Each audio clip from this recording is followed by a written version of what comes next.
베드로후서 1장 3절에서 4절까지 말씀입니다. 베드로후서 1장 3절에서 4절까지 말씀, 구절이 짧으므로 한 목소리로 함께 읽도록 하겠습니다. 그의 신기한 능력으로 생명과 경건에 속한 모든 것을 우리에게 주셨으니 이는 자기의 영광과 덕으로서 우리를 부르신 이를 알므로 말미암음이라. 이로써 그 보배롭고 지극히 큰 약속을 우리에게 주사 이 약속으로 말미암아 너희가 정욕 때문에 세상에서 썩어질 것을 피하여 신성한 성품에 참여하는 자가 되려 하려 하셨느니라. 아멘. 여러분, 우리는 종종 신앙을 하나님을 믿는 것으로만 그칠 때가 많습니다. 하지만 지난번 살펴보았듯이 참된 지식과 삶은 자연스레 연결됩니다. 암과 행함이 이어지는 거죠. 베드로 사도는 오늘 본문에서 하나님을 믿는 것에서 한 발짝 더 나아가 신앙이 하나님의 성품에 참여하는 삶으로 우리를 인도하고 있습니다. 하나님의 신성한 성품에 참여한다는 건 하나님의 형상으로 지음받은 우리가 우리의 삶 속에서 하나님을 제대로 반영하고 제대로 구현한다는 말입니다. 쉽게 말해서 하나님을 닮아가는 삶이죠. 구원받은 하나님의 백성은 누구나 이 목표를 향해서 나아갑니다. 구원은 단순히 죄를 용서받는 게 아니라 하나님의 성품을 닮아가는 과정입니다. 성화의 과정이 반드시 우리에게 있어야 하죠. 여러분, 오늘 말씀은 하나님을 아는 지식이 어떻게 성도의 삶을 경건으로 이끌고 하나님의 성품에 참여하게 되는지를 말해주고 있습니다. 본문으로 들어가 보시죠. 오늘 본문 3절 말씀을 보십시오. 그의 신기한 능력으로 생명과 경건에 속한 모든 것을 우리에게 주셨으니 이는 자기의 영광과 덕으로서 우리를 부르신 이를 알므로 말미암음이라. 여기서 신기한 능력은 하나님 자신의 초자연적인 힘을 뜻하는데요, 우리는 스스로 경건할 수 없습니다. 경건은 인간의 노력의 산물이 아니라 하나님과 관계를 맺을 때 나타나는 열매입니다. 하나님과 예수 그리스도를 인격적으로 아는 지식은요, 우리 안에 새로운 생명을 불어넣는 능력인데요, 예화 가운데 이런 이야기가 있습니다. 어떤 목사가 농부에게 물었다고 합니다. 보통 어떻게 잡초를 없앱니까? 농부는 이렇게 대답했다고 합니다. 새로운 씨를 계속 심으면 잡초가 설 자리가 없어집니다. 우리의 경건 생활도 마찬가지죠. 말씀을 통해 하나님을 더 깊이 아는 지식이 우리 가운데 들어오면 들어올수록 세상의 정욕과 죄의 잡초는 설 자리가 없어집니다. 그러므로 우리는 하나님을 아는 지식, 그 지식이 곧 신비로운 능력이자 우리를 경건케 하는 능력임을 깨닫고 말씀 앞에 바로 서려고 부지런히 노력해야 합니다. 하나님과 예수님을 아는 참된 지식 가운데 우리가 자라갈 수 있도록 성령님의 감화와 인도를 간구하는 모든 푸른초장교회 성도들 되시기를 소망합니다. 이어서 3절 뒷부분을 보면요, 이는 자기의 영광과 덕으로서 우리를 부르신 이를 알므로 말미암음이라 라고 말하고 있습니다. 우리가 부름받은 이유는요, 하나님의 덕, 하나님의 선하심 때문입니다. 우리는 우리가 가진 자격으로 인해 하나님의 부르심을 받은 게 아닙니다. 하나님의 성품이 우리를 불러냈습니다. 여러분, 하나님의 덕은 죄인을 향한 자비로운 손길이며 하나님의 영광은 죄인을 들어 올리시는 권위입니다. 그리고 하나님은 자신의 영광을 우리와 함께 나누심으로 우리를 가장 깊이 사랑하십니다. 우리는 하나님께 이끌린 존재들입니다.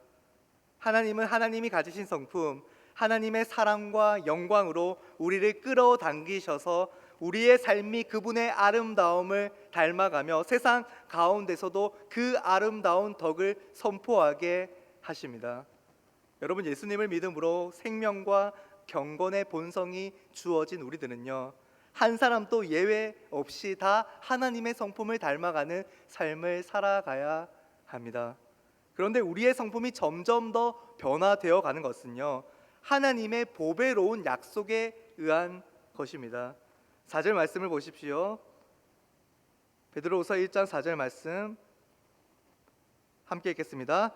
이로써 그 보배롭고 지극히 큰 약속을 우리에게 주사 이 약속으로 말미암아 너희가 정욕 때문에 세상에 썩어질 것을 피하여 신성한 성품에 참여하는 자가 되게 하려 하셨느니라.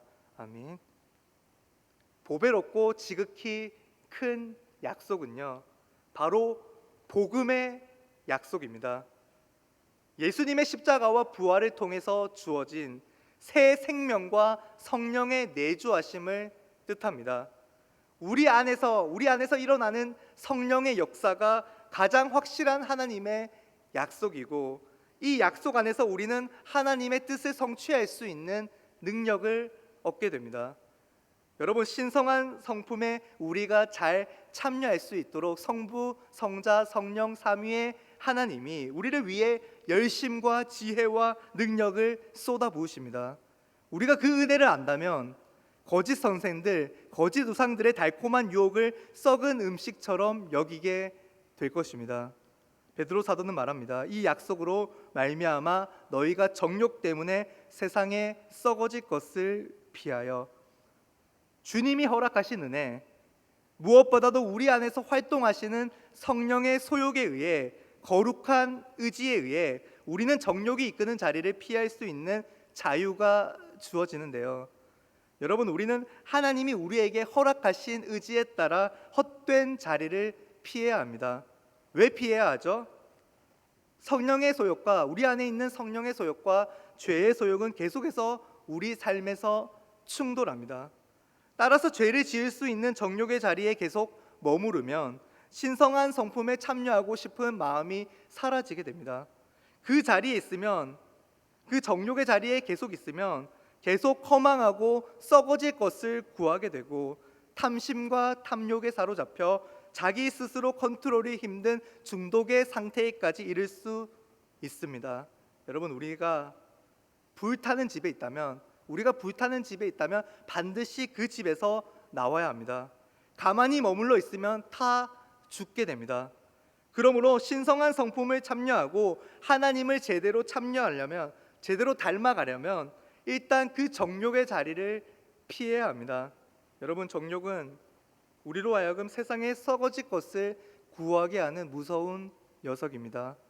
정욕은 단순히 육체의 욕망 정도가 아닙니다. 하나님 외에 다른 것을 목표로 하게 만드는, 다른 것을 숭배하는 모든 세속성, 즉 자기 자신이 주인이 되고 물질이 왕노릇하는 인생이 바로 그러한 모습이죠. 거기에 모든 부패와 거짓, 교만과 수치가 발생하기 때문에 참된 성도는 마땅히 그 자리에서 뛰쳐나와야 합니다. 그렇게 그 자리에서 벗어나게 되면 우리는 영적인 눈과 영적인 분별력으로 말씀 속에서 하나님이 우리에게 부어주시는 크신 사랑과 은혜를 만끽하게 되며 세상 가운데서 하나님의 진선 및 하나님이 지으신 아름다운 세계를 바라보고 찬양하게 됩니다. 여러분, 등산을 했을 때 정상을 찍고 온 사람은요, 여유가 생깁니다. 그래서 정상을 체험하고 내려가는 사람은 힘겹게 계속해서 정상으로 올라가려는 사람들의 기분 좋은 미소와 너그러운 마음으로 대하죠. 여러분, 산의 정상에서는 밑으로 보이는 광경이 인생의 흔적들이 점들처럼 아주 미세하게 작게 보입니다. 이를 통해 생각이 달라지고 시선이 바뀝니다. 매일 산에 오르면서도 이러한 변화를 겪지 못했다면, 이 시각과 세계관의 변화를 겪지 못했다면 등산을 무의미하게 한 사람입니다. 참된 그리스도인들은 바로 정상을 찍고 세계관의 변화를, 성경적 세계관의 변화를 겪은 사람들이죠. 우리는 이미 예수님과 함께 더 이상 올라갈 곳이 없는 꼭대기에 오른 존재들입니다. 우리는 예수님을 믿음으로 예수님 안에서 하늘에 속한 모든 신령한 복을 받은 존재들입니다. 우리는 더 높은 곳을 향해 올라가도록 부름받은 존재들이 아닙니다. 우리는 예수님과 함께 더 낮은 곳을 향해 내려가도록 부름받은 존재들이죠. 내려가면서 아둥바둥 어떻게든 올라가려는, 어떻게든 성공하려는, 어떻게든 자신의 욕망을 증취하려는 사람들을 향해 전혀 다른 새로운 삶이 있다는 걸 보여주는 사람들이 바로 우리 그리스도인들입니다. 하나님의 손에 붙들린 우리 인생은요, 너그러움과 격려와 사랑과 기쁨을 주변에 건넬 수 있는 유일한 존재들입니다. 이와 같이 하나님의 은혜를 흘려보낼 수 있는 인생을 우리가 살아갈 수 있는 건 우리가 세상 정욕을 구하는 자리를 피해 하나님의 신성한 성품에 참여하는 삶으로 가능하게 됩니다. 여러분, 이것은 공간적으로 세상을 피하라는 말이죠. 우리는 세상 한복판에 있어야 하죠. 세상의 한복판에서 우리의 생각, 우리의 가치관, 우리의 삶의 목표, 우리의 삶의 내용들을 전면적으로 수정하라는 말입니다. 오직 하나님의 생명의 말씀을 붙들고 우리 안에 전인격적인 개혁이 일어나야 합니다. 그렇게 되면 우리는 신성한 성품에 참여하기 위해 믿음의 덕을, 덕의 지식을, 지식의 절제를, 절제의 인내를, 인내의 경건을, 경건의 형제우애를, 형제우애의 사랑을 더하게 될 것입니다. 말씀을 정리하겠습니다. 여러분, 하나님의 신성한 성품에 적극 참여하는 하나님의 택함 받은 자녀로 이 세상을 살아가시겠습니까? 오늘 베드로후서 본문은 우리에게 교훈합니다. 세상은 계속해서 우리를 보고 우리 자신이 되어라, 우리 자신을 높이라 라고 말하지만 복음은, 하나님의 말씀은 예수 그리스도를 닮아가라 라고 말하죠. 여러분, 하나님을 인격적으로 알게 된 사람은요, 영적인 친밀함을 가진 사람은요, 그분을 닮아가지 않고는 견딜 수 없는 사람입니다. 성화는 우리 혼자 걸어가는 길이 아닙니다. 예수님과 함께 걸어가는 구원의 여정입니다. 사랑하는 푸른초장교회 성도 여러분, 하나님을 아는 참된 지식 안에서 자라갑시다. 그분의 확실한 약속, 성령의 내주하심과 인도하심을 붙듭시다. 말씀에 입각한 간절한 기도로 성령으로 충만해져 죄와 세상의 정욕이 아닌 하나님이 기뻐하시는, 하나님이 온전하신 뜻을 이루며 살아가며 점점 더 하나님의 성품을 삶 속에서 닮아갑시다. 그때 우리 삶 자체가 복음의 향기가 되어 많은 사람들을 그리스도께로 이끌며 하나님의 기쁨이 되고 하나님의 영광의 찬송이 되는 아름다운 열매가 반드시 우리 삶에 맺히게 될 줄 믿습니다.